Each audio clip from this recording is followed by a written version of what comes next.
بلا تاخیر و تمہید میں ڈاکٹر خالد مبشر صاحب کو آواز دے رہا ہوں کہ وہ تشریف لائیں اور رزمیہ شاعری کی جمالیات پر اپنا پیپر پیش کریں۔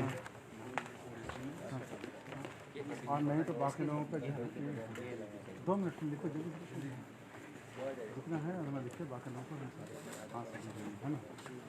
اراکین مجلس صدارت استاد محترم پروفیسر کوثر مظہری صاحب اور پروفیسر انور پاشا صاحب، معزز حاضرین، میرے مقالے کا عنوان ہے رزمیہ شاعری کی جمالیات۔ مختصر ہے، مجھے لگتا ہے 8 منٹ پر مشتمل ہے، ملاحظہ فرمائیں۔ رزمیہ شاعری کی جمالیات پر غور کرتے ہوئے ذہن میں کئی بنیادی سوالات پیدا ہوتے ہیں۔ مثلاً، کیا رزمیہ بذات خود ایک باضابطہ صنف ہے یا کسی خاص صنف کا حصہ ہے؟ کیا اس کا کوئی خاص اسلوب طے شدہ ہے؟ کیا اس کی کوئی ہیئت مخصوص ہے؟ کیا اس کی کوئی بحر متعین ہے؟ ان تمام سوالات کا جواب نفی میں ملتا ہے۔ البتہ اتنا ضرور ہے کہ رزمیہ شاعری کا موضوع اس قدر نمایاں ہے کہ اس کو رزمیے کا شناخت نامہ بھی قرار دیا جا سکتا ہے۔ ظاہر ہے کہ رزمیہ شاعری کا تعلق فریقین کے مابین مسلح تصادم کے بیان سے ہے، اور اسی مناسبت سے اس کا مواد بھی جنگ سے ماخوذ ہوتا ہے۔ اب معاملہ جنگ و جدال کا ہو تو پھر یہ کیسے ممکن ہے کہ اس کا بیان ٹھنڈا، نرم و نازک، لطیف، دھیمے اور سست لہجے میں کیا جائے؟ یہ تو عین فطری ہے کہ اس میں گرمی ہوگی، شدت، بلند آہنگی، گھن گرج اور شوکت و سطوت کے ساتھ ایک ہنگامہ آرائی اور حشر خیزی کی کیفیت پیدا ہو جائے گی۔ رزمیہ باضابطہ کوئی صنف نہیں، لیکن ایک ایسا توانا رجحان ہے کہ اہم کلاسیکی اصناف شاعری، مرثیہ، مثنوی اور قصیدوں میں رزمیہ کو مرکزی حیثیت حاصل ہے۔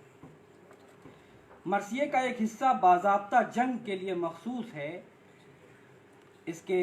اس جز میں زندگی اپنے تمام رنگوں اور امکانات کے ساتھ ظہور کرتی ہے۔ مرثیے کی طرح مثنوی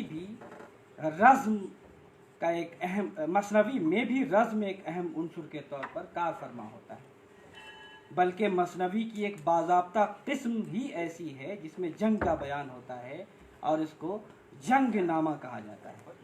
اسی طرح قصیدے میں بھی بعض تشبیبیں رزمیہ ہوتی ہیں اور مدح کے حصے میں ممدوح کی شجاعت اور اس سے وابستہ کمالات کا مبالغہ آمیز بیان ملتا ہے۔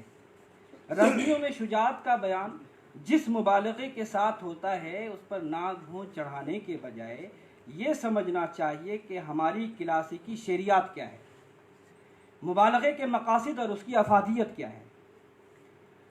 دراصل مبالغہ ہی وہ عنصر ہے جس کے ذریعے تخلیق کار اپنے تخیل کی بلند پروازی کا مظاہرہ کرتا ہے، اسی کے ذریعے اپنے شدید جذبے کی تسکین کا سامان فراہم کرتا ہے۔ مبالغے کا مقصد یہ نہیں ہے کہ جس چیز کا بیان جس طرح کیا جا رہا ہے وہ بے عین ہی اسی طرح ہے، بلکہ شاعر یا انسانی ذہن میں اس چیز کی مثالی شکل ویسی ہے۔ رزمیہ شاعری کا سب سے اہم پہلو اس کے کردار ہیں۔ رزمیہ کرداروں کی مثالیت اور صلابت مسلم ہے۔ ان میں دونوں طرح کی عظمتیں پائی جاتی ہیں۔ وہ ایک طرف جسمانی قوتوں میں مثالی ہوتے ہیں تو دوسری طرف ان کی اخلاقی توانائی بھی انہیں ناقابل تسخیر شخصیت بنا دیتے ہیں۔ وہ ایک طرف انتہا درجے کا جری، بہادر اور اسلحوں کو کھلونوں کی طرح استعمال کرنے والا ہوتا ہے تو دوسری طرف نہایت ایثار پیشہ، صابر و شاکر، عفو و درگزر کرنے والا اور صداقت و عدالت کا پیکر ہوتا ہے۔ یہ ظاہری و باطنی اوصاف رزمیہ کرداروں میں اس قدر نمایاں ہیں کہ مثالیں بھی پیش کرنے کی چنداں ضرورت نہیں۔ رزمیہ کردار دراصل پوری قوم کی تاریخ و تہذیب اور اس قوم کی شجاعت و بہادری کا مثالی نمونہ ہوتا ہے۔ رزمیہ شاعری میں کردار کا معاملہ دراصل رزمیے کے مقاصد سے وابستہ ہے۔ رزمیے کا مقصد حق، حسن اور خیر جیسی بنیادی قدروں کی فتح و کامرانی کے فطری جذبے کی تسکین اور باطل اقدار کی شکست و پسپائی کا خواب ہے۔ اس طور پر دیکھا جائے تو جنگ، جو کہ بظاہر ایک منفی اور ناگوار عمل معلوم پڑتی ہے، لیکن رزمیہ شاعری میں اس کو منفی قدر کے طور پر پیش نہیں کیا گیا ہے، بلکہ رزمیہ شاعری میں یہ تصور ابھرتا ہے کہ مثبت تعمیری اور اعلیٰ و عرفہ اقدار کے فروغ و استحکام کے لیے جنگ ایک ناگزیر کارروائی ہے۔ رزمیہ کی فلسفیانہ اساس اس امر پر قائم ہے کہ رزم ہی زندگی ہے، بقول اقبال روح امم کی حیات کشمکش انقلاب، جس میں نہ ہو انقلاب موت ہے وہ زندگی۔ یہ کائنات ایک رزمگاہ ہے جہاں ہر شے اپنے وجود کے تحفظ کے لیے برسر پیکار ہے۔ بڑی شاعری کی ایک پہچان یہ بھی ہے کہ اس کا کینوس وسیع ہو۔ اس حوالے سے رزمیہ شاعری یقیناً بڑی شاعری ہے۔ اس میں جنگ کے محور پر ساری حیات و کائنات محو گردش نظر آتی ہے۔ یہاں ہر قسم کا موسم ہے، وقت کے تمام رنگ ہیں، موت اور زندگی کا فلسفہ ہے، ہر نوع اور ہر طبقے کے انسانی کردار ہیں، ہر طرح کے مظاہر و مناظر قدرت ہیں۔ اسلحوں اور وسائل و آلات حرب و ضرب ہی کو لے لیں تو اپنے آپ میں یہ ایک الگ موضوع تحقیق ہے۔ جنگی محاذ اور اس سے وابستہ حشر انگیز صورتحال قوموں کی سیاسی، سماجی، تہذیبی، اخلاقی اور جسمانی ہی نہیں بلکہ نفسیاتی اور روحانی مرقع کشی کے علاوہ زبان و اسلوب اور بیانیہ کے اعتبار سے بھی رزمیہ شاعری ایک زندہ و توانا شاعری ہے۔ بے حد شکریہ۔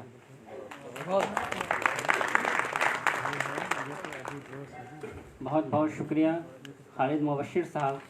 خالد مبشر صاحب نے پہلے آ کر ہمیں یہ سبق بھی دیا کہ میرے نقش قدم پر چلتے رہو تو اس پروگرام کی کامیابی یقینی ہے۔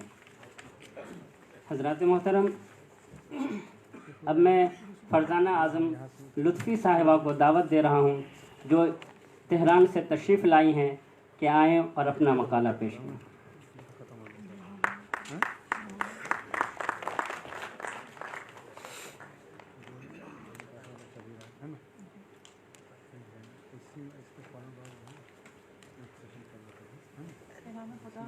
سب سے پہلے اپنے استاد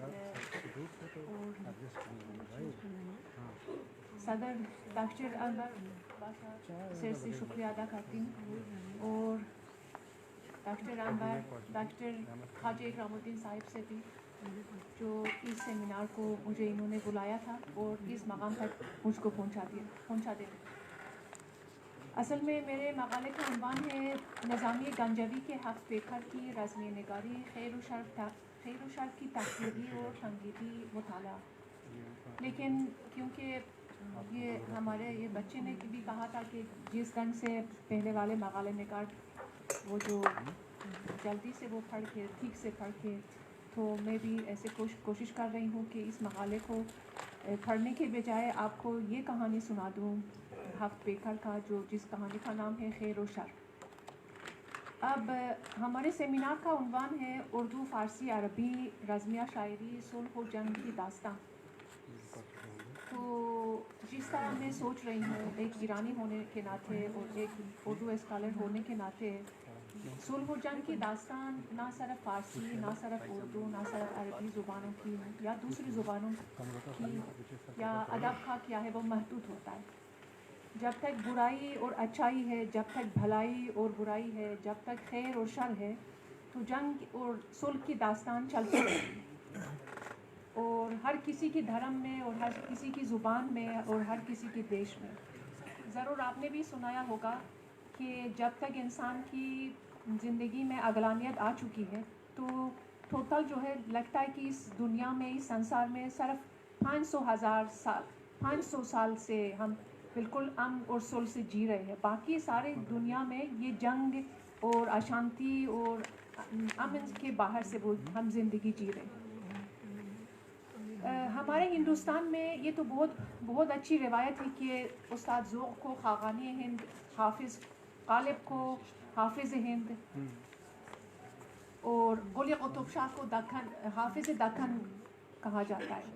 और जहाँ तक भी जितने भी हमने सुबह से और कल से हम मकाले सुनते रहते हैं, शाहनामे हाफिज़ जलंधरी का, शाहनामे इस्लाम का, और अलग तरह की जो जितने भी वो रज़्म निगार होता है उर्दू में, ज़्यादातर या शाहनामे से वो ज़्यादा तक़लीद किया है या उनको आप नया माना है, लेकिन कम जैसे उर्दू वालों ने कम निज़ामिया गंजवी की तरफ से तवज्जो किया है।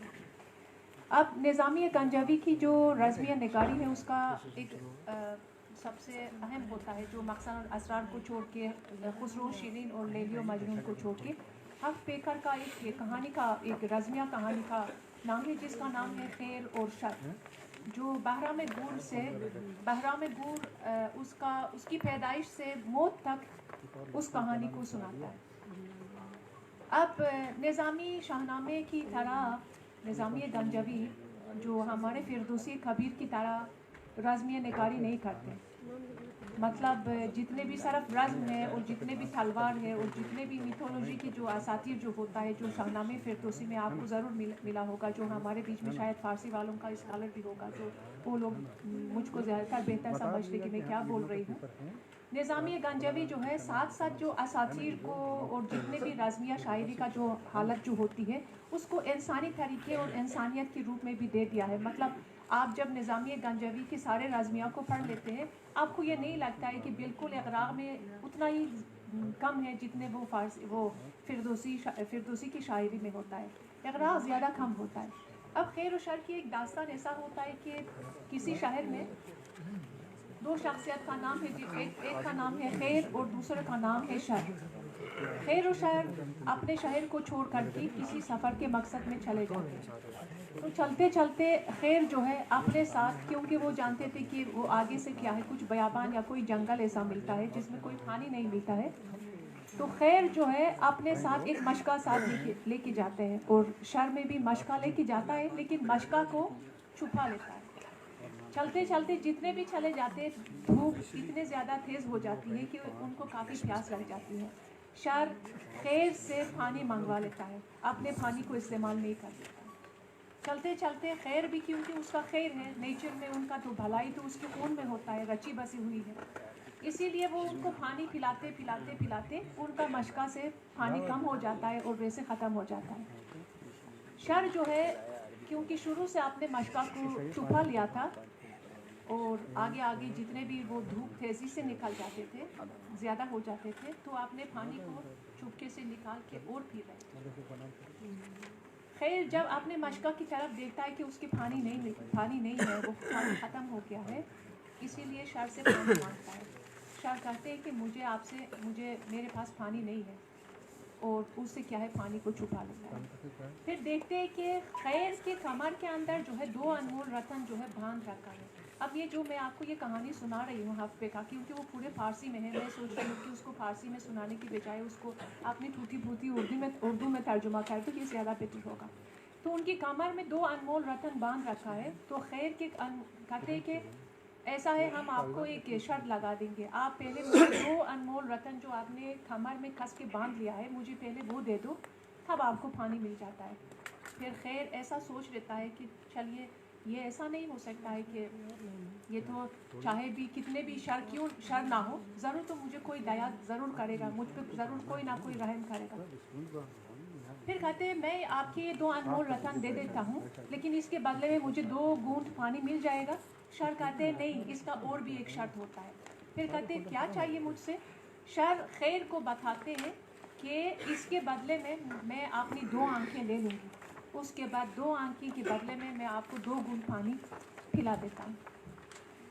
तो खैर क्योंकि उसका नेचर खैर होता है, अब तो पूरा निज़ामिया गंजवी इसको बहुत अच्छे तरीके से रज़्म की हालत में इसको वो सुनाते हैं। फिर कहते हैं कि खैर ये ज़रूर ऐसा नहीं होगा कि कोई इंसान 2 बूंद के पानी से 2 आँख ले ले। फिर कहते हैं कि ठीक है, वो सोचता है कि उस पर कोई ना कोई रहम आ जाएगा। खैर जो है कहते हैं कि ठीक है, इट्स ओके, जो आप 2 बूंद मुझे क्या है वो पानी दे दो, उसके बदले में आप मेरी आँखें ले लो। शर जो है काफ़ी जसारत से और बेरहमाने तरीके से चाकू लेकर के, तलवार को लेकर के खैर की 2 आंखों को क्या है वो निकाल देता है और उसकी कमर से भी 2 अनमोल रतन को भी छुड़ा लेता है। इसी हालत में जब खैर पहुंच जाती है, उसके पूरे फेस जो है वो खूनम खून थे, 2 आंख भी खो दी थी उन्होंने, और दूसरे क्या है कि उसको क्या है वो शर भी अपने शर नहीं निभाया और उसको पानी भी नहीं पिलाया। चलते चलते कोई एक चुरवाहा होता है, हमारे एक रिवायत होता है खुर्द, अगर फारसी वाले के स्कॉलर अगर यहीं पे होंगे तो खुर्दिस्तान जैसे खावे और ज़हाक की जो शाहनामे फिरदौसी का जो रज़्म जो कहानी होती है, तो वैसे ही सेम होता है कि खुर्द जो लोग होते हैं काफ़ी शुजाअत और जसारत और बहादुरी, वैसे काफ़ी वीर होते हैं वो लोग। तो वहाँ एक चुरवाहा थे, तो उसकी बेटी जो है किसी कुआं के पास थे, जब आहो बुका की आवाज़ सुन लेते हैं, वो कहते हैं किसकी आवाज़ है, चलते चलते देखते हैं कि कोई शख्स जो है उनकी 2 आंख उनके काफ़ी क्या है वो निकल गया है और काफ़ी खून से वो है। उनसे पूछते कि क्या हो रहा है, बस कहते हैं कि मेरी राम कहानी अभी मत पूछिए, बस मुझे पानी पिला दीजिए। जब वो पानी पी लेता है उसको साथ लेके जाते हैं, फिर उसके फादर जो है बहुत ईरानी के अच्छे, उस जड़बूटी के अंदर जो है चंदन के एक नाम आता है, चंदन जो यहाँ पे काफ़ी आपकी सुगंध और उसकी खुशबू काफ़ी ज़्यादा होता है। चंदन की कुछ पत्ते जो है क्या है वो उनकी आंखों में लगा देता है, फिर उसकी जो आंख जो ज़मीन पे वो गिरा हुआ था उसको फिर दोबारा अपनी जगह पे लगा के जड़बूटियों से उसको क्या है वो दोबारा ठीक कर देता है। फिर चुरवाहा के फादर जो है जब वो देखता है कि इसकी बेटी ने इसकी काफ़ी वो मदद की है, फिर काफ़ी उस मोहब्बत में वो पहुंच जाते हैं। अब निज़ामी गंजावी का जो शाहनामे फिरदौसी की जो रज़्म होता है, हमेशा रज़्म तलवार, खून, लश्कर और दुश्मनों के बीच में होता है, लेकिन हमारे निज़ामी गंजावी की बात ऐसा होती है कि कहते हैं कि जंग के बीच में भी कुछ इंसानी और ख़ास आदि रफ्तार, जैसे वो मामूली वो क्या है वो बर्ताव भी किसी से हो जाएगा, इसीलिए वो दोनों की आशिक हो जाती है। और रज़्म के मैदान में भी क्या है उस बेटी से और उस आदमी से जो उसकी आंखें 2 निकल चुकी थी, फिर दोबारा अपनी आंखों को उसको मिला था, उसकी शादी हो जाती है। फिर धीरे धीरे जो है किसी बादशाह में फिर दोबारा सामने आ जाती है, फिर वहाँ की वो रज़्म की कहानी और जहाँ की जंग की कहानी शुरू होती है। और ये खैर जो है उसका ऐसा हो जाता है क्योंकि उनको जड़बूटियों से काफ़ी उसका वो होता है, और एक तरह की खुर्द जो शुजाअत और दलेरी से काफ़ी वो ज़्यादा अहम होते हैं हमारे ईरान में। अब निज़ामी गंजावी ये दिखाना चाहता है कि उस चुरवाहा जो उनको 2 आंखें वो वापस कर दी थी जड़बूटी से, उसकी बेटी ने भी उसको मदद की, तो क्या कर देता है कि वो अपने बादशाह वक्त के साथ जो है उनके दरबार में पहुंच जाते हैं। और दरबार में क्या है बाद में ये चुरवाहा जिसकी जो बेटी भी उसके खैर से जो शादी हुई थी उसी दरबार में शामिल होते हैं। अचानक किसी वक्त जो है खैर जो है अपने पुराने दोस्त जो शर जिसका नाम होता है उसको देख लेता है, फिर कहते हैं कि यहाँ पे क्या कर रहे हैं। शर जो है क्योंकि वो खैरों का उनका कोई नामो निशान का वो जानते भी नहीं क्या होता है, वैसे तो उनके दिमाग में था, लेकिन क्योंकि वो शर है हमेशा जंग और नाअमनी से उनका वो नेचर होता है।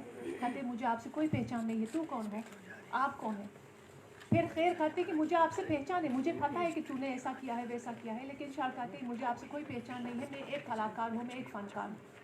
चुरवाहा जो दरबार में भी वाबस्ता हो चुका है उसको देखता है, फिर उसको पीछे पीछे कर देता है, फिर उसके दोनों अनमोल रतन को उससे वापस कर देता है। फिर उसके बाद जो है उसकी 2 आंखें को क्या है वो निकाल देता है, फिर उसको मार देता है। निज़ामी गंजावी जो हमारे इस रज़्मिये की जो हफ्तेखर को जो वो कर देता है, ये दिखाना चाहता है कि सारी दुनिया की जितने भी जंग होती है और हमेशा और अमन और सुलह का जो बीच में जो हमेशा फासला होता है खैर और शर की वजह से होता है।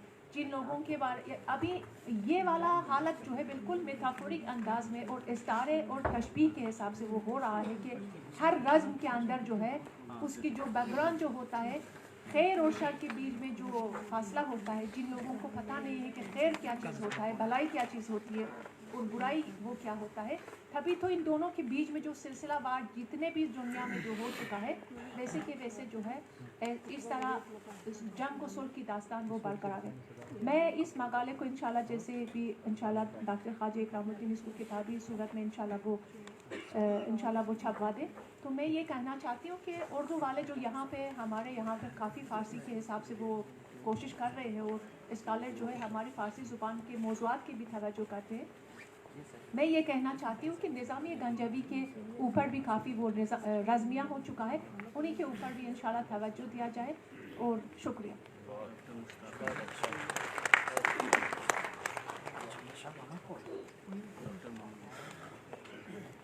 माशाअल्लाह डॉक्टर फरजाना आज़म लुत्फ़ी साहिबा अच्छे अंदाज से अपनी बातें पेश कर रही थी। हमें तो ईरान से मिस्र पहुंचना था, लेकिन एक वक्फा लेते हैं और डॉक्टर रेहाना सुल्ताना को आवाज़ देते हैं कि वो आएँ और अपना मकाला पेश करें।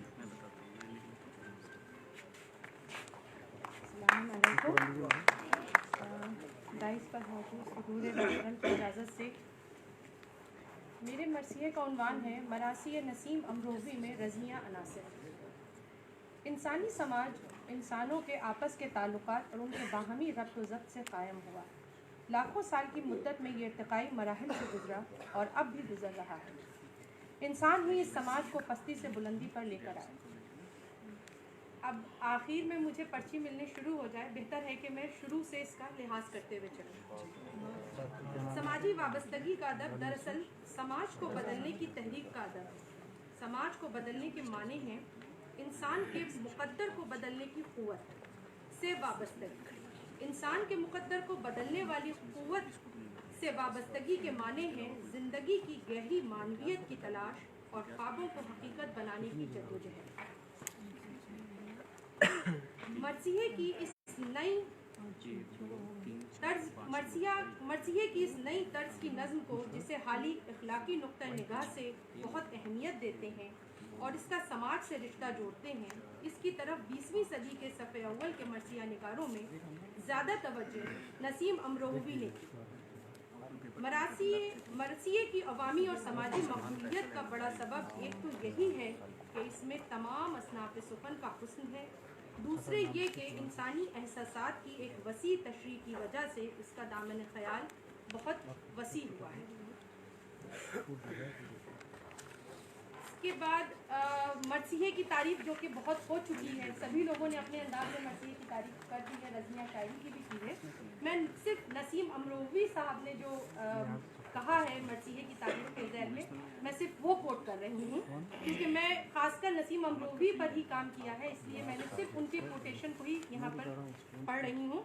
इस तारीख़ी वाक़े के बकौल नसीम अमरोवी साहब कोट, इस तारीख़ी वाक़े के दामन में क्या नहीं, कुरान और उसके लाने वाले की तालीमात है, मारूफ हक़ाइक़ हैं, इमामत के आईने में शान रिसालत के जलवे हैं, इसार है, कुर्बानी है, सब्र व ज़ब्त है, तहम्मुल है, सबात व इस्तक़लाल है, यकीन महकम है, तंजीम है, वहदत ख़याल व मक़ाल है, सदाकत है, खुदी है, खुददारी है, खुदा शनासी है, खुद शनासी है, खुदा शनासी है, फरीज़े का एहसास है, हक़ से मोहब्बत है, बातिल से नफ़रत है, अज़्म है, अम्र बिल मारूफ है, नहीं अनिल मुनकर है, दिलेरी है, शुजाअत है, हक़ और बातिल के इम्तिज़ाज है, और वो भी हक़ और बातिल का इम्तिज़ाज है, और वो भी दुश्मन के एक सरदार की निगाह से। फितरती इंसानी के तकाज़े हैं, नफ्सियात है, गर्ज़ के इंसानी ज़िंदगी के जितने पहलू हैं तकरीबन सभी तो इस वाक़े में मौजूद हैं। फिर नसीम अमरोवी साहब का जो उनकी सवानें जो है वो काफ़ी तवील लिखी थी मैंने, लेकिन फिर कल के सेमिनार को देखते हुए मैंने जाकर उसको मुख्तसर किया। नसीम अमरोवी जंग आज़ादी के पूरे 50 बरस बाद 1908 में पैदा हुए थे। इस 50 बरस की समाजी और तहजीबी असरात इनके माहौल में भी नुमाया नज़र आती। नसीम ने हिंदुस्तान के किसी बड़े शहर में आँख नहीं खोली थी। वो ज़िला मुरादाबाद के एक बहुत छोटे से कस्बे अमरोहा में पैदा हुए। तकसीम के बाद भी अगरचे अमरोहा ने तालीम और तरक्की के मैदान में कदम बढ़ाए, लेकिन ये कस्बा अब भी अपने पुरानेपन के साथ अपनी पहचान आप है। नसीम अमरोवी असर हाजिर के उर्दू मरसिये के बड़े और अहम शोरा में शुमार किए जाते हैं। बाज़ अहले कलम ने इन्हें अनीस दौरा के खिताब से भी याद किया है।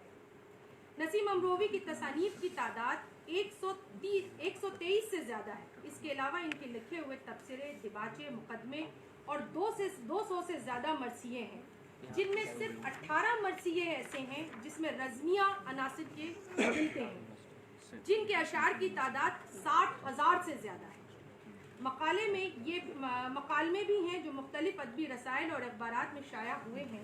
ان تمام تحریروں میں سماج کے تعلق سے اور ان کے جو تصورات ہم اخذ کرتے ہیں، ان میں سے بعض بنیادی تصورات ان عنوانات اور موضوع کے تحت ہیں. میں صرف ان عنوانات کو کوٹ کرتے ہوئے چلوں گی. انسانی رشتے، تعلیم و تربیت، اخلاق و اقدار، زندگی اور معاشرتی ماحول، ادب اور آداب زندگی، رسم و رواج، نصب العین، مرد اور عورت، بڑے بوڑھے اور احباب وغیرہ کے حوالے سے انسانی حقوق. اس کے علاوہ جو رزمیہ عناصر ہیں، کیونکہ دو چیز رزمیہ میں ضرور شامل ہوتی ہیں، ایک رجز اور ایک جنگ.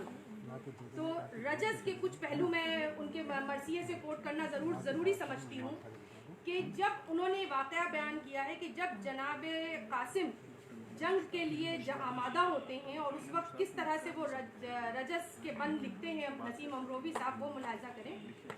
نعرہ یہ تھا کہ آل رسول کریم ہوں، دل بندے گوشوار عرش عظیم ہوں، ہیرا جسے کھلایا تھا اس کا یتیم ہوں، قاسم ہے نام جان قسیم نعیم ہے میرے بازوؤں میں خدا کے ولی کا زور، پہنچا ہے ہاتھوں ہاتھ حسن سے علی کا زور. اوروں کو یہ وقار میسر نہ ہو گئے، بندے سر رسول کے ہمسر نہ ہو گئے، دنیا کے لوگ ساقی کوثر نہ ہو گئے، دم تھا اگر تو فاتح خیبر نہ ہو گئے. امت میں آپ سے کوئی اولا نہ ہو سکا، کتنے بنے ولی کوئی مولا نہ ہو سکا. مولا علی کا نام ہے، والی علی کا نام، ہر دوست کے حسام حلالی علی کا نام. نام خدا سے اسم جلالی علی کا نام، نام خدا سے اسم جلالی علی کا نام، لاشوں سے رن کو پاٹ دے خالی علی کا نام. ہمت بڑھی جو دل سے علی کو ولی کہا، انسان شیر ہو گیا جو یا علی کہا. اس کے بعد یہ رجز کے کافی طویل ہے. پھر میں ایک اس میں حضرت مسلم کی جنگ کا بیان ہے، اس کو بھی مختصر کچھ بند میں ہے جو بیان کر رہی ہوں. چلے جو تیر تو مولا کا جان نثار چلا. ابھی وقت نہیں ہوا ہے، میں خود ہی مختصر کرتی ہوں. چلے جو تیر تو مولا کا جان نثار چلا، ڈکارتا ہوا زیغم پہ شکار چلا. چلی جو تیغ تو دوزخ کو ہر سوار چلا، سوار سوئے سقر گھر کو رہوار چلا، سوائے سوئے سقر گھر کو رہوار چلا. ہر ایک وار میں 10 سوار گرتے تھے، تمام کوفے میں کوتل سمند پھرتے تھے. جدھر بھی تیغے وکیل شاہ چلی، ادھر سے پھر کے منہ فوج روح سپاہ چلی. قضا یہ کہتی ہوئی جانب سپاہ چلی، پناہ لوگ کہاں تیغ بے پناہ چلی.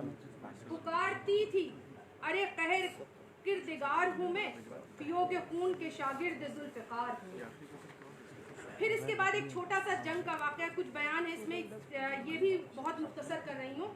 حضرت قاسم کی جنگ، رجز آپ نے سنا، جنگ کا بیان ہے.